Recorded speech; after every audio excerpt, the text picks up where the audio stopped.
अस्सलाम वालेकुम, मैं दोस्तों को अपने चैनल बाय नुमान के साथ को वेलकम कहते हैं। आज हमारे यहाँ डेरिया के 2 नए कलर खिले हैं। हमारे पास डेरिया के अभी काफ़ी सारे पौधे मौजूद हैं कि इनके अभी कलर फूल आने हैं।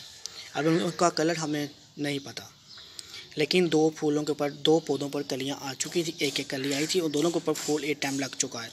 पहले पौधे का हम आपको फूल शो करते हैं। ये देखें फूल, ये देखें आप ज़रा देखें कितना अच्छा इसको फूल लगा हुआ है, कितना अच्छा कलर इसके अंदर आया।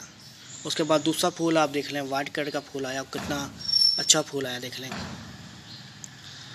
मैं आपको पास करके शो कर देता हूँ। ये देखें देखें देखें बहुत अच्छा फूल खिला। उसके बाद इसका फूल मैं आपको पास करके शो करता हूँ। ये देखें ये देखें देखें बहुत अच्छे फूल खिले दोनों को पोट मैंने एक टाइम दिया हुआ है और 4 इंच का दिया हुआ है मैंने इनको। और 4 इंच का पोट है इनका, ये आपके सामने है पोट देख लें। 4 इंच का पोट इनको दिया हुआ है मैंने एक टाइम। और 4 इंच के पोट के अंदर इनकी गोल चल रही है। खाद मैं इनको NPK दे रहा हूँ, सेब उनके पत्तों पर भी कर रहा हूँ और साथ इनको मिट्टी के अंदर भी दे रहा हूँ।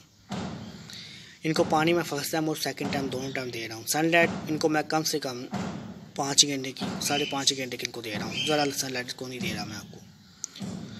यहाँ आज हमारा मकसद आपको बस के फूल शो करना था, क्योंकि ये नए फूल निकले थे। हम चाहता था मैं आपको शो कर दूँ, इसलिए इनकी एक अलग वीडियो आप तक जाना मैं लाज़िम था। चलें, हमने आपको फूल शो कर दिए इसके। हमारे पास इतना ही इस भोजन के हम आपको सीट सेव करके बताएँगे। चलें व्यूअर्स, आप सभी मुलाकात करेंगे अगली वीडियो के अंदर। आपको वीडियो अच्छी लगी वीडियो को लाइक करिए, शेयर करिएगा और मेरे चैनल को सब्सक्राइब करना ना भूलिएगा। प्लीज़ आपसे गाइड से आप पहली बार मेरे चैनल पर आए हो तो मेरे चैनल को सब्सक्राइब किया करो। चलें, वीडियोस आपकी ये बनती हैं, आप एक बार फिर इनको फूलों को देख लें। चलें, फिर आपसे मुलाकात होगी। अल्लाह हाफ़िज़ मेरे दोस्तों।